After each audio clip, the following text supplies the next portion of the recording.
We're just gonna be Yeah. Okay. Everybody act normal. So basically behave.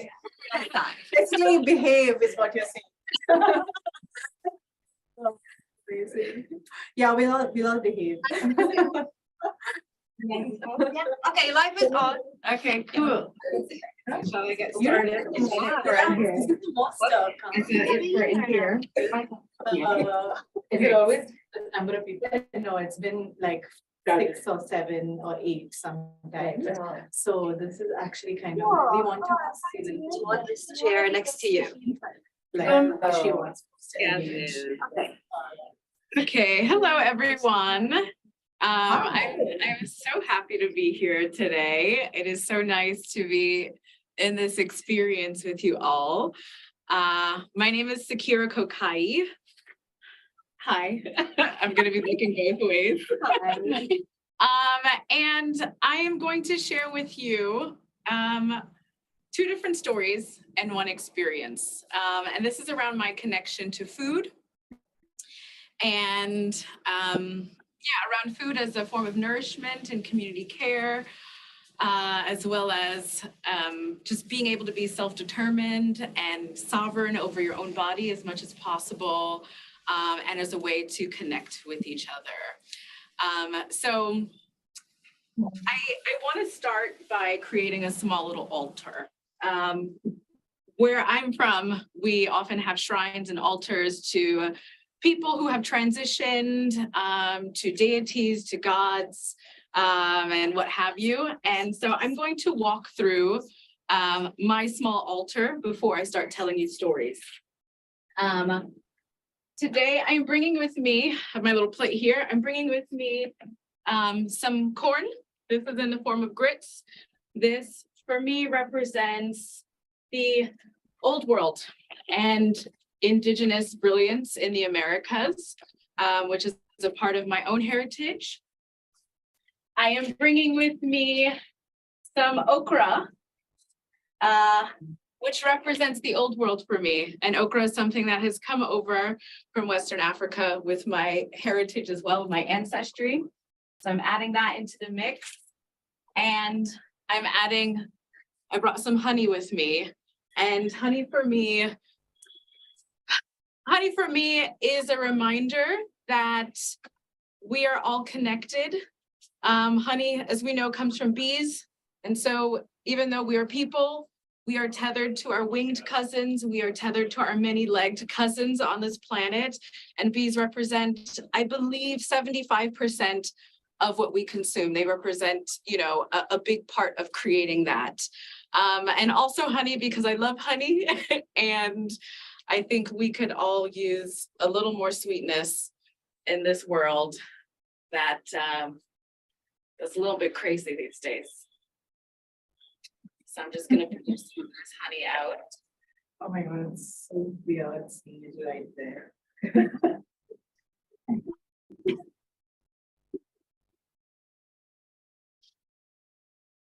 I saw some okra. It's so cold.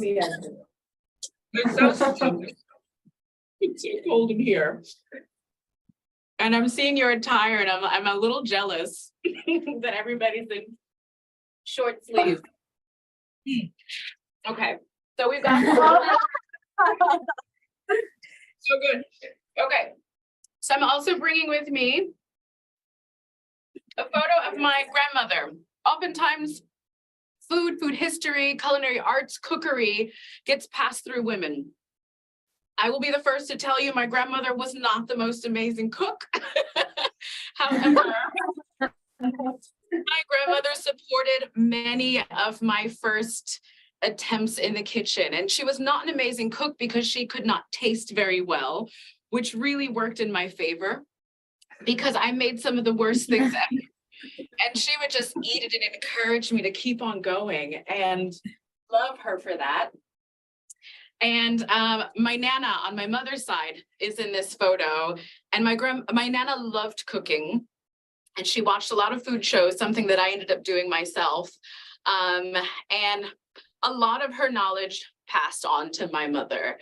And I received a lot of that from my mother. So I just feel like it's really important to, you know, have something to honor them, because everything that I will share with you today in some way comes from the both of these women. And I also have my mother here, who is still very much alive. I know sometimes we put deceased people on our altars.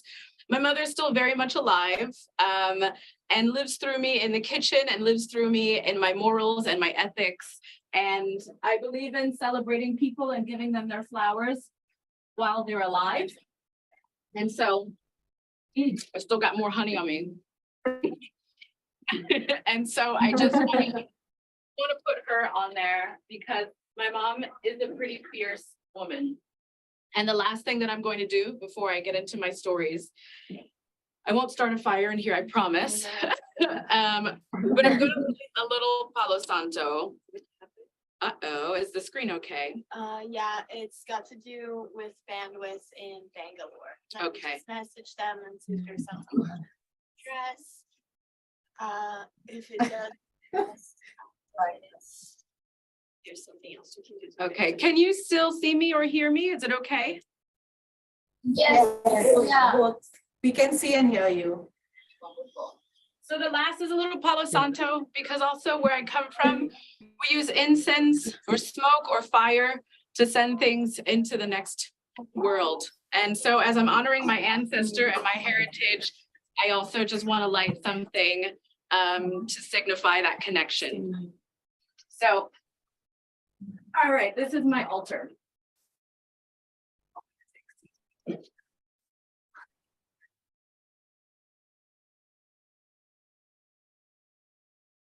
Yeah, Bangalore is having some bandwidth issues. Yeah. So I just need to wait a little bit and see if their bandwidth improves. Okay. I'm hearing there's some. Oh, we can see and we hear can you see and fine. hear you fine. Okay. All right, then I will. Are you not seeing us very well? The screen is very small, but it's fine. Okay. Oh, I'm just- I think that happened. Yeah. I think Victoria will leave. Vic, do you want me to leave and come back? We can try that. I don't know if you prefer to keep it like this for a little while and see what happens, or wait for them to leave and rejoin the meeting. I'm fine. If you can see me, if you can hear me, I It's up can to just you. keep going. Okay. Okay, I'm gonna go ahead and get started. Uh-oh. All right, I'm gonna go ahead and get started. Okay.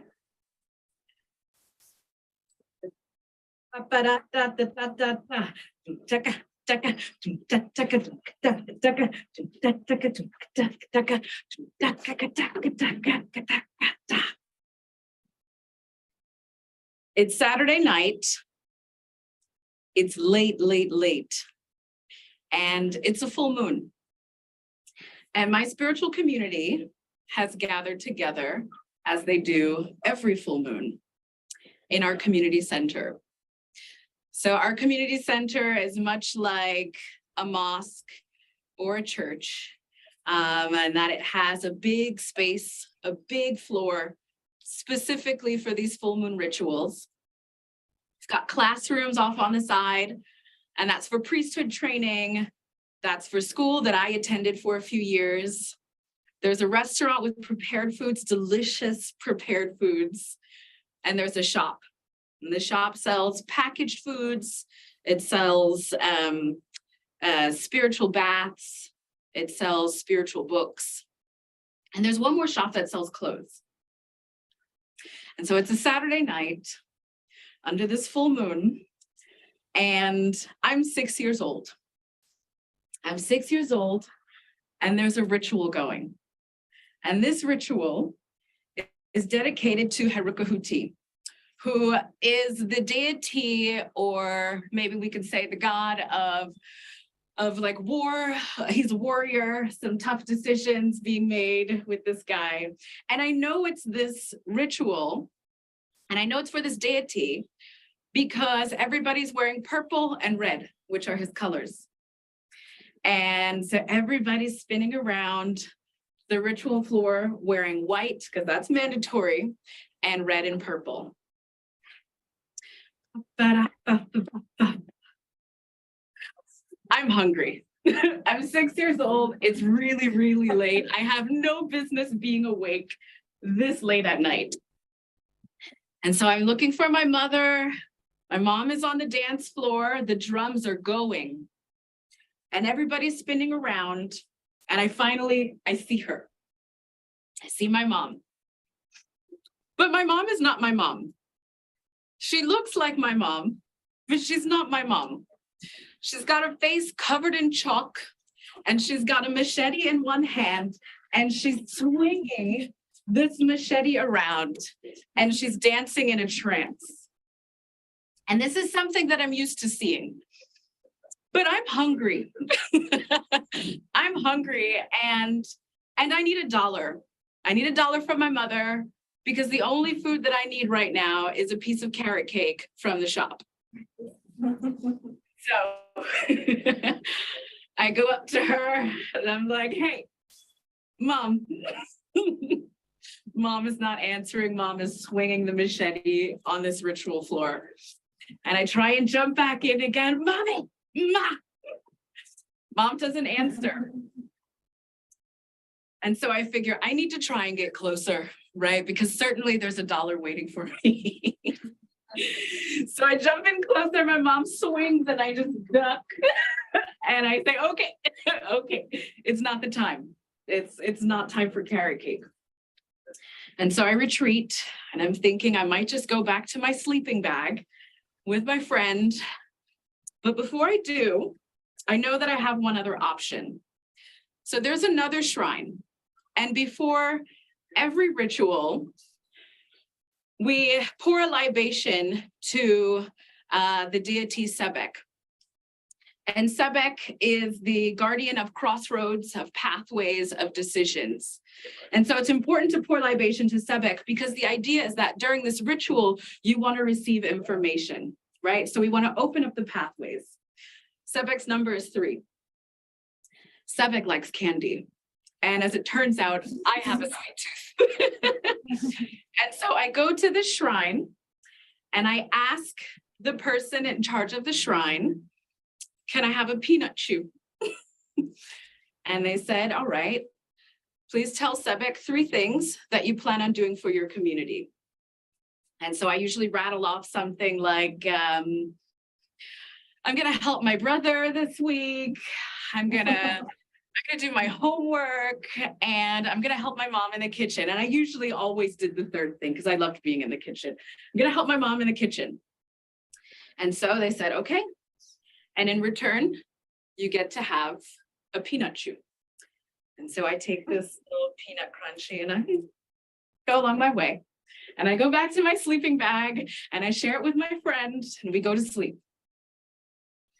Fast forward, I am being gathered. I feel my little bones being collected, and it's my mom. I can tell. I'm asleep, but I can tell it's my mom. And she picks me up, and eventually we make our way back home. And my mother holds me like she's nursing me. And I hear a foil open up. And so I know it's the food from the restaurant that's so good. And she says, okay, open up.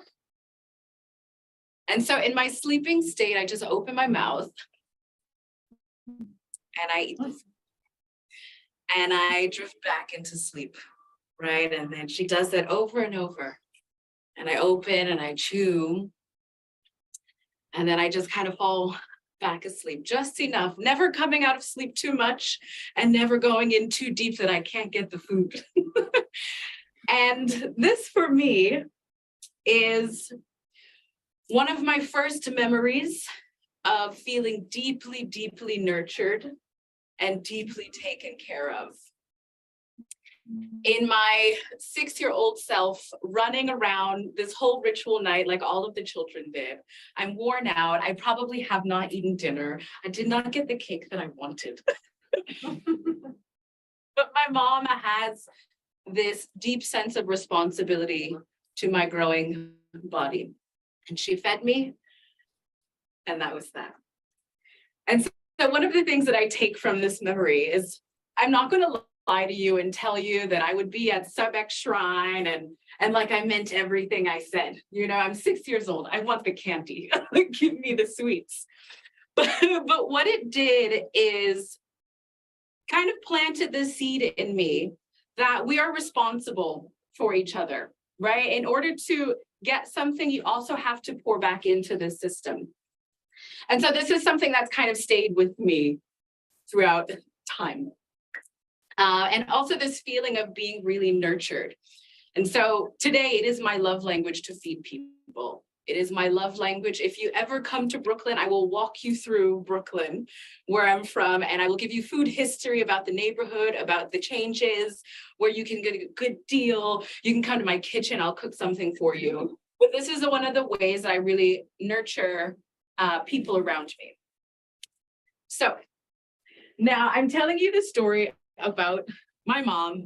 And I think maybe when you think about a Black family from New York in the late 80s and 90s, you're not thinking about a mom swinging a machete with chalk on her face under like a full ritual. That's like not really very common for anybody here. It's not very common.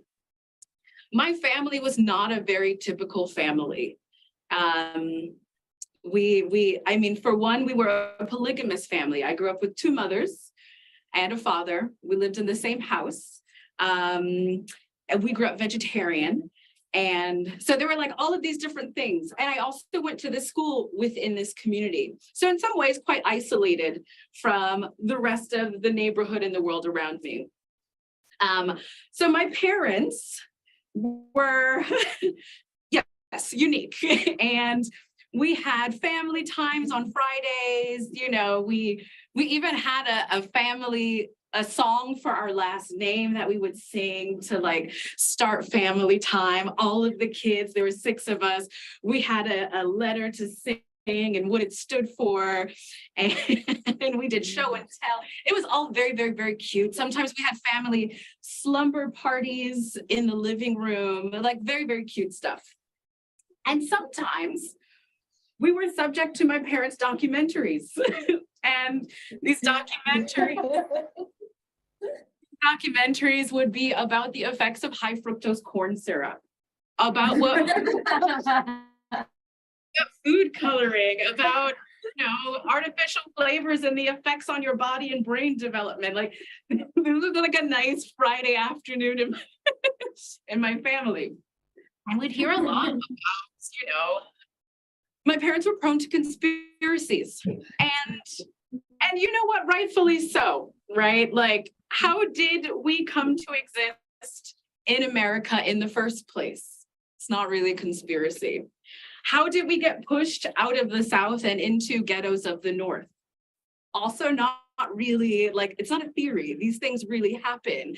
How do we get pushed off of where the land is and into buildings and forced into commercialism in a very different way, right? None of this is like a theory. This is real conspiracy in real time happening.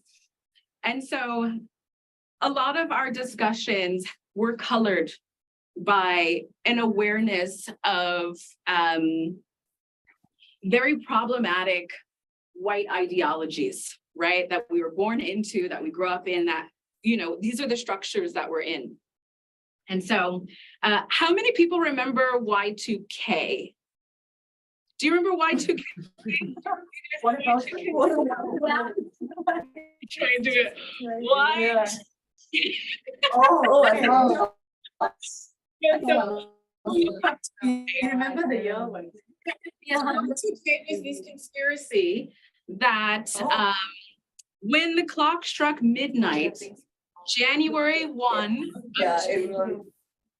everything would go bust, right? The computers would not be able to register that 1 and turn it into a 2.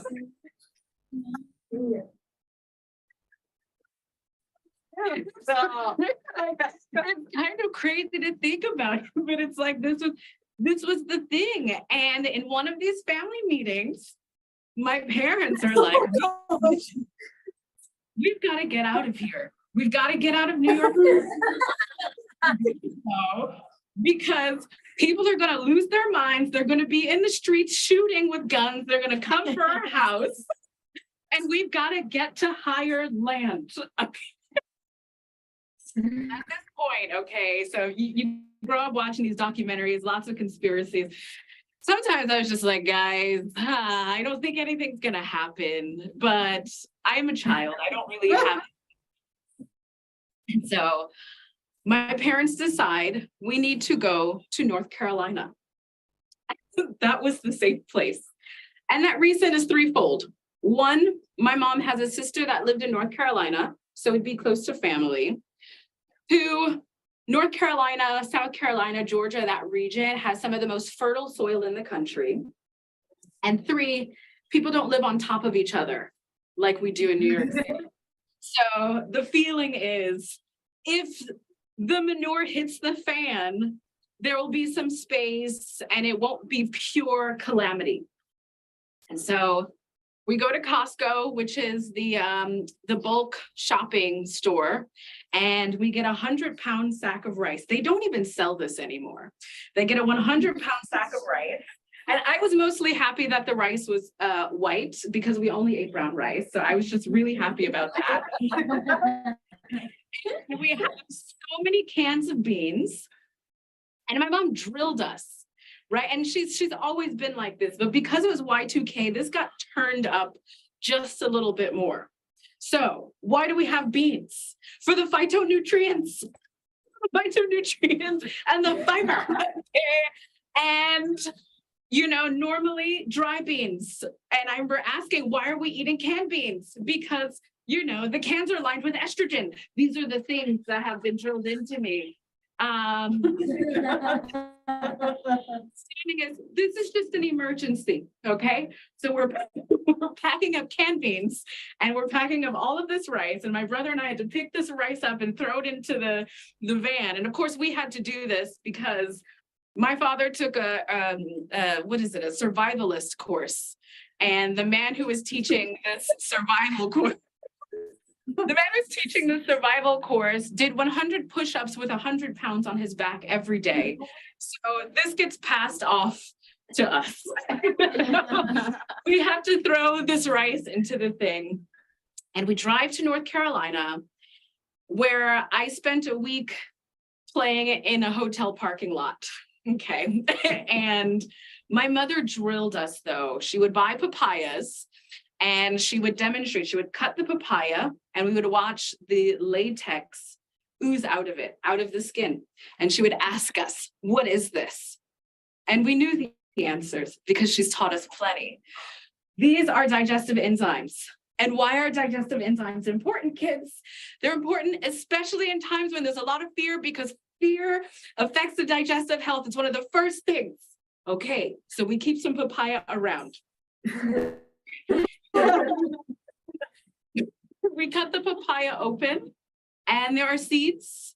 And what do we do with the seeds? We grind the seeds down, and you can mix it with honey, and it's good for parasites, because if you're out in the wild, you might get parasites and you need to eat the seeds. Okay. So we stayed, and then my mother let me experiment with all the rice and beans I wanted, because that's just what we had. And we stayed in this hotel room, and my father eventually drives up. He comes a week later, just in time for Y2K. And nothing happens. Nothing happens. The clock strikes midnight, and we are like, we are ready to go. Nothing happens. And deep down inside, I promise you, I knew nothing was going to happen. Nothing was going to happen. And I kind of slept back to school because I got pulled out of school for the week. And all of my classmates laughed at me. And the whole time I'm like, you guys, I didn't want to go. They laughed at me. And I know a lot more about papaya. Okay, that's what I know. And I know about getting sites. But I think underneath all of my mother's militancy, because my mother was also not the most amazing cook, but she was an excellent, excellent teacher. Underneath her militancy was a real desire for us to be self-sufficient and to know that like this system is rigged. Okay, the system is really, really rigged. We have been pulled away from land on purpose. And it's to force us into consumerism, into shopping. It is to force us away from the knowledge that has been passed down over and over from our ancestors who worked with the land, from our ancestors who tended to the land, who knew what herbs and what plants we needed, depending on what was going on with us. And so my mother had a real desire to, even though we grew up in Brooklyn, to give us as much of an education as possible. She also witnessed a lot of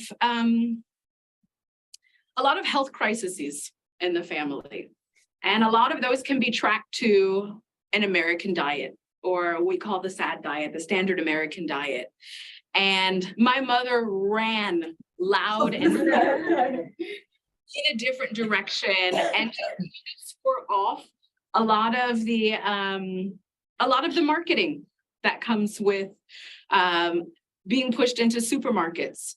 So I mentioned that my mom was quite militant about our education of what we consumed.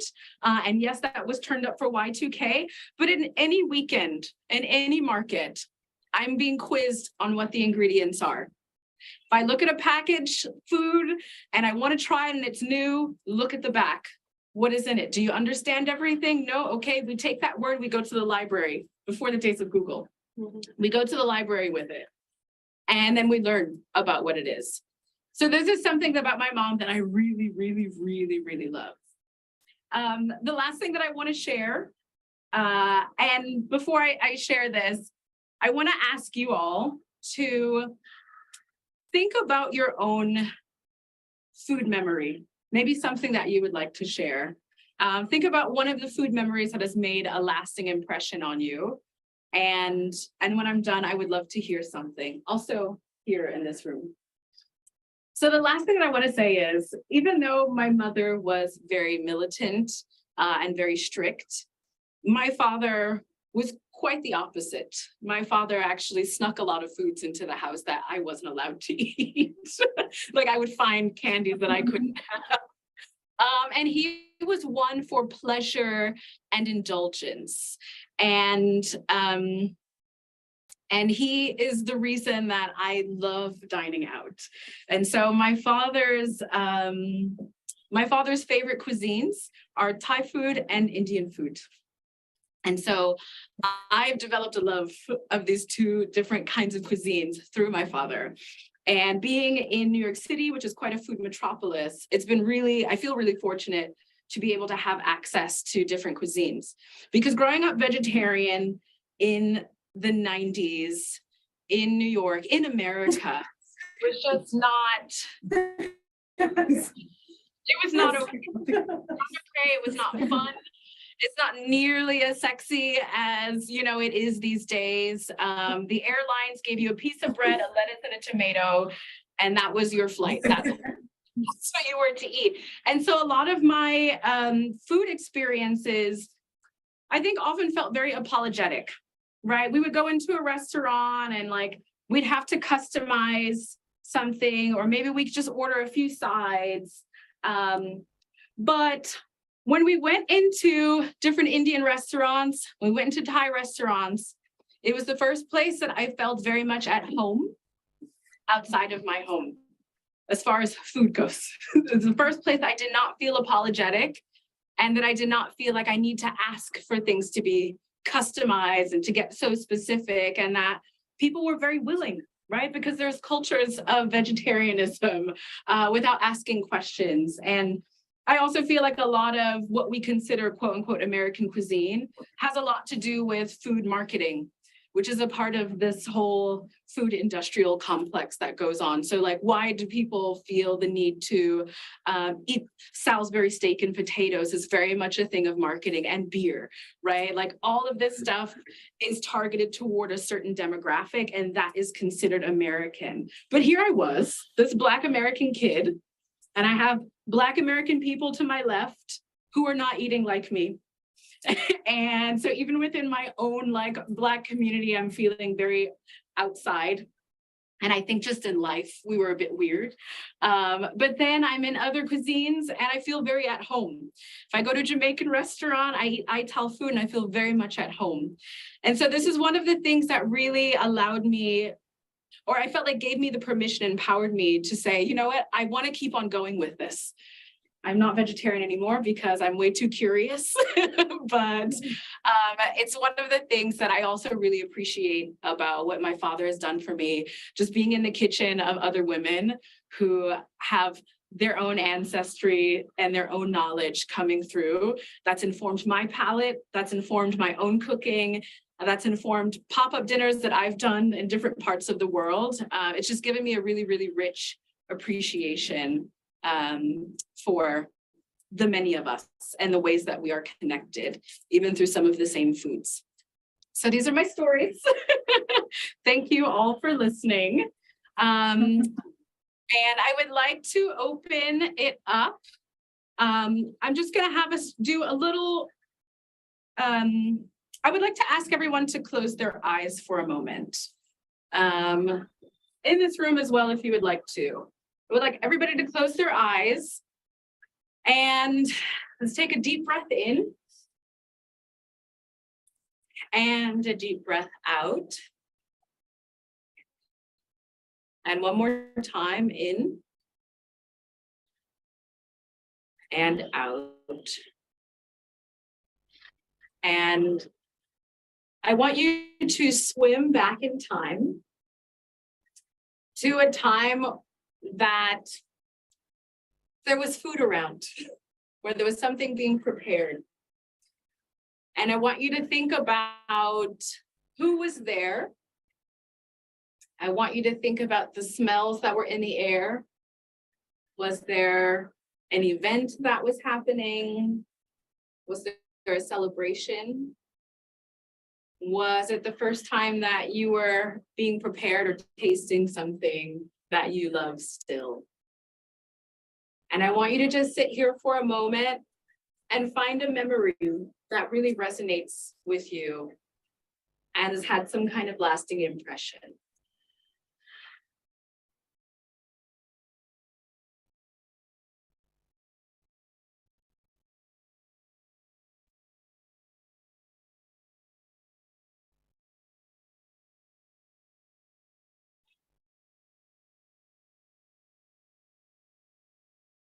And when you're ready, feel free to open your eyes.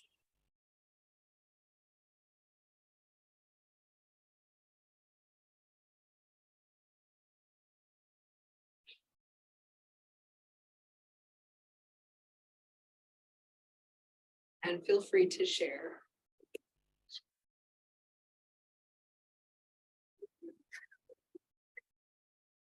All right, we've got some open eyes now. Does anyone want to share one of their memories? You're there.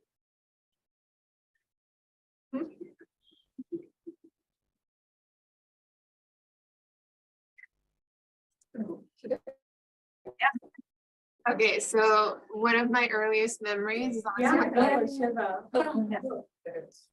Can you hear? No worries. Are you here? Yes, yes. Yes. Now. My earliest memories is being in the kitchen with my mother. And she had a huge problem because she loved amazing fruit from all over the world. But she had very picky children, picky eaters as children. So she would make the same very bland dishes over and over again. So we had a beautiful spice rack that was almost never used. And I remember while she was cooking spices and smell them. So I would always take nutmeg, but she never cooked with nutmeg. But all of my memories are linked to the smell of nutmeg. So today I actually bake for a living. And all the time because it was just so funny to me that she never used it, but I always like would smell it because it was so full because it was never used.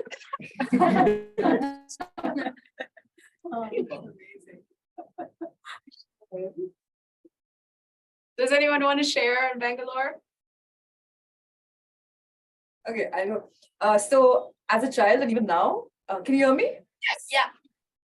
Okay, great. So as a child and even as of today, I don't like sweets, like I don't like desserts at all. And I just never realized because as a child, every time I wanted something post dinner, like something which was fun, which everyone was eating ice cream and I couldn't eat or I didn't like it too much, my mom would give me strips of bacon. And I thought that was dessert. I really had no idea that it wasn't. So and it was very embarrassing because we would go out to people's houses and then they would be like serving dessert and I would be like, where's my bacon? They had no idea what was being spoken about. Until date, like sometimes when we go out, and mostly in Italian restaurants where they do serve it, I still have it as dessert post my meal. So that's something that I remember from my childhood. And like when I was listening to you, I grew up in a family which was completely bizarre with food habits. Like each one of us had a separate thing. So it was very relatable in that way. So I was like, yeah, so this is something which is back to me. I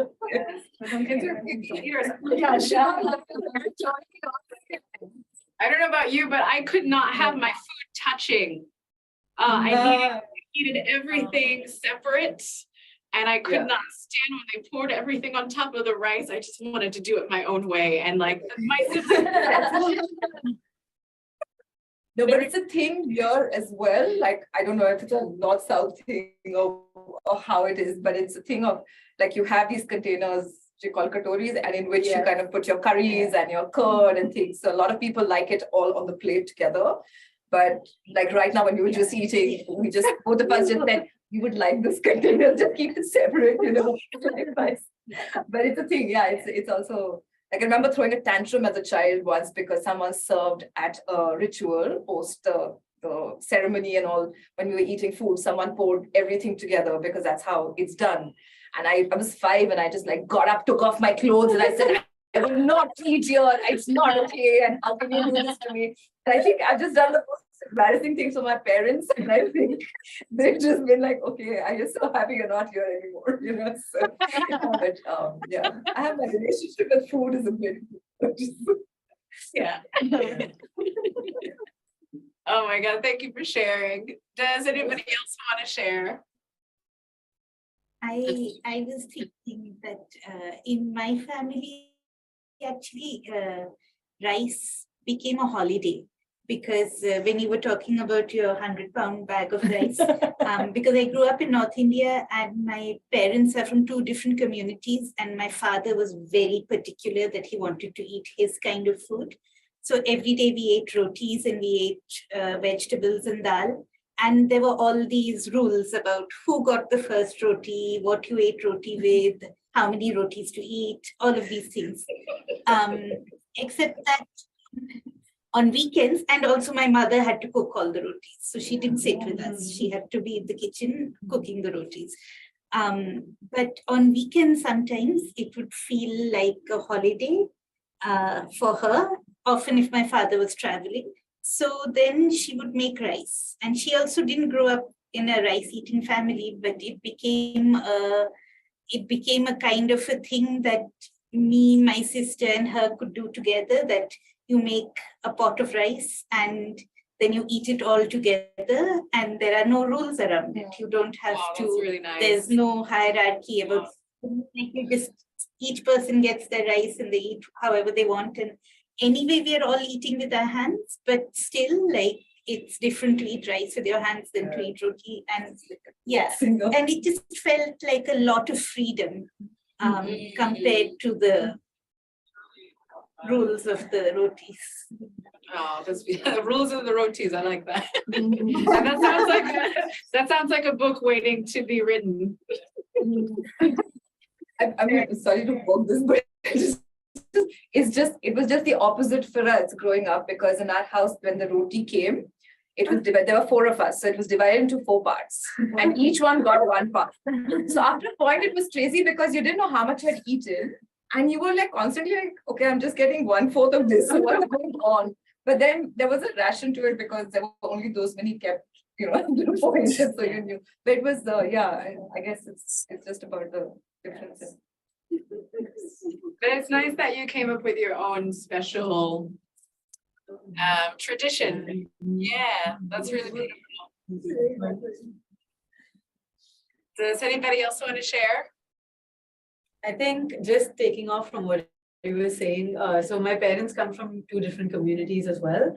And when you asked us to close our eyes and go back to a memory, then I think the first thing that came to me was the smell of mustard, because where my father's from, everything is cooked in mustard oil.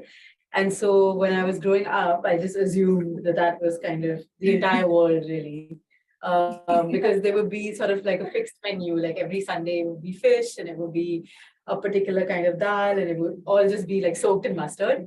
And I didn't really, I mean, when I was younger, I just assumed that my mother kind of came from the same world or somehow, or this is the only world or whatever it is. But as I grew older, I realized that because she comes from a totally different community and before she got married, she was vegetarian. And I think like my strongest memory around food is actually her story, because she didn't know that my father ate meat. I don't know why they didn't have this conversation, but the entire marriage was very rushed. And somehow she's 21 years old and she's landed up in his house, and then he asked her to make lunch, and she has sweetly she never used to cook before this because she's the youngest of 6 sisters, so she was kind of spoiled, and I mean she didn't bother to learn. And then of course the day came where she's gone to her in-laws, and of course it's expected that the new bride would know how to cook. So she's like on the phone with my grandmother, who is trying to talk her through like some quick dals and vegetables and things that she can kind of throw together. So somehow she cobbles together a meal and she serves my father, who is just like, what the hell is this? Because there is no meat of any kind. And then she's like horrified because this is her first impression and there's like a lot of pressure in general. And so she slowly has to learn to cook meat, which is not a very pleasant experience because she didn't like to eat meat and you had to clean it and he wouldn't help out in any of that either. So it's like fish eyes and fish heads and all kinds of things. And then up until the point where I was born, where she had become just seamless, like with the ingredients, with the cooking, with the language. And it was much later in life that I asked her what she used to cook and what she used to eat. And it's a completely different menu, which I feel like she's also forgotten now because it's been so long. So that's kind of what came to me. Oh, I hope you can get some of those recipes. So it's not completely lost. Yeah. I can relate to working with meat. It's not a pleasant experience, like not like working with vegetables and tofu. That's what it was for me, to like the feel of fat, maybe, and like real parts. It's quite an adjustment. Yeah. Go, Mom. We're so good. Yeah. Okay. Yeah. Does anybody else want to share a story? I can go. Yeah. So yeah, I remember like when I was a kid, my mom didn't knew how to cook, and she was very proud of that because she felt that it was a very feminist thingy for a woman. And so she was really reclaiming in all spaces that she didn't know how to cook. And I grew up with that mentality, but the thing is that I really loved food, and as she didn't know how to cook, it was just like, it was so sad. Like, time, just like waiting for my friend to invite me over so I could eat like good food. And so, but still, I kept that mentality of like a feminist woman's place is not in the kitchen. And so, and then I grew up and I have a kid now. And then one day he looks at me and he says, "Mommy, my favorite meal is your couscous, which is the most traditional North African meal that takes like 5-6 hours to prepare." And I was very surprised that I felt so proud that my kid loves my cooking and that I spent 6 hours in the kitchen preparing without questioning my own feminism, you know? And so it really reconnected me, like, you know, from being a kid to having a kid through this like cuisine, and just like, how can we be proud of actually of our relationship to food and of our tradition as well, you know, just like cooking, knowing how to cook very well and being a reference, of course, of a kid's palate, but still a reference. And yeah, the pleasure of consuming that traditional meal that you can now find in the restaurant or in cans. Yeah. You know? Yeah. Oh, that's nice.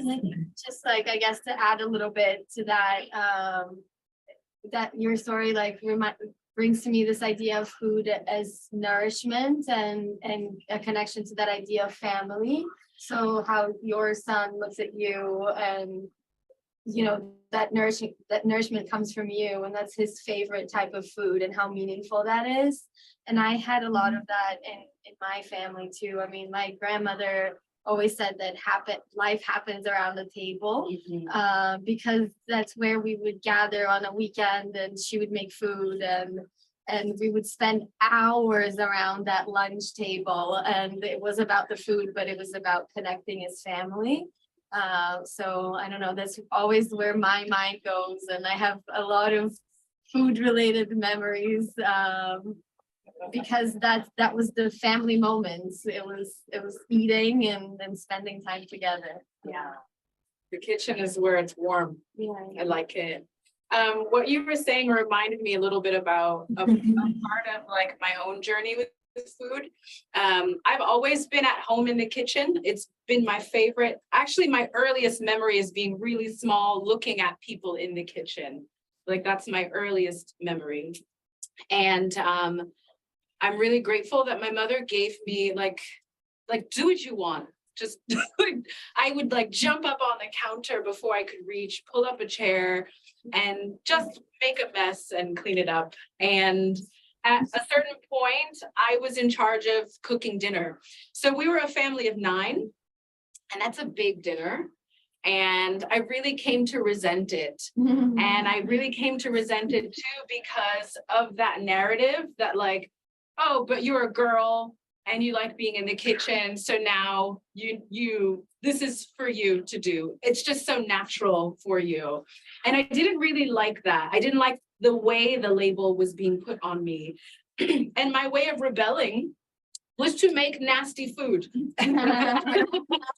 It was to make the food just maybe not nasty because I didn't like to waste, but like just to not make it as good as I knew I could make it. Or on Sundays, I would make the same spaghetti with spinach, right, like tomato sauce out of the jar. Didn't do anything to it. And we had these things called tofu pups, which were like vegetarian sausages. They're rubbery. Okay, and I would just put that in and say dinner's ready. And that was like my way of rebelling, because I did not like this kind of label being applied to my gender. And it's taken me a while to like get out of that a bit and realize like, actually, this is mine. And this is my craft. This is my art. This is my love. This is what I love to read about. And it's not for me necessarily connected to my femininity, but rather connected to my femininity. And that is an expression of my art. And not necessarily, this is my role, being born with the genitals that I have and what I must do for my community, but my own love. So I can relate to your mom in a way. And I can also relate to that feeling of like cooking something for hours and people coming around and really appreciating what you've made. That's like peak joy for me. Yeah, for sure. Thanks for sharing. Does anybody else? One more story before we wrap? I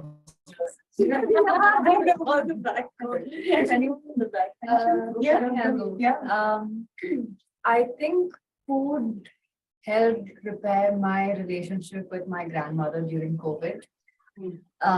So I've forever hated my grandmother. I was so sure she hated us too. The very like just hate each other kind of a relationship. And we, as our parents were stuck in another country, none of us knew how to make food. And we were like, who's the one person that might feed us? Our grandmother who needs us. So we went to visit her, and there was a whole table of food, and she remembered exactly all the things that we loved as kids, and she made all of those things. And that's when I realized, like, suddenly I remembered all the things I loved as a child and the things that I had forgotten. I used to love the strawberry cakes that she used to make. I don't even eat strawberry cakes anymore, but I remember that day I was just like, this is the best thing on earth. I don't know why I was stopped eating this. But yeah, so I think post that, I think all three of us learned how to cook because we needed to during COVID. And yeah, I now realize that my grandmother does not hate us. Yes. That's good. I'm glad to hear that. Cool. Well, I want to say thank you. Thank you for giving me the space to share some of my stories. And thank you for sharing some of your stories. I've been doing a series called Mouth Memoirs, which has been a combination of me preparing foods and telling stories over preparing foods. And I've been doing it digitally, especially since COVID. And more, I've just seen the importance in the way sharing stories is a way to spread knowledge. So whether you have access to land or you don't, just getting it in some ways, through like in my mom's way, her own sense of militancy, to also putting me in a garden, to understanding like the full circle and the stories that are shared when we're at tables about our own histories and the world around us. I just think it's all really important that we continue sharing our stories. So I appreciate hearing a bit about your families and your relationship to food. And yeah, thank you for tuning in. Thank you. Thank you.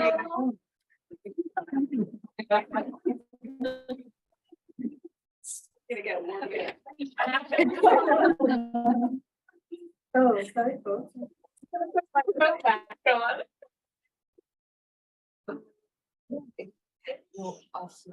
Okay, that's not a bad thing. Anyone who can reclaim their one, put it back. No, no, look at that thing.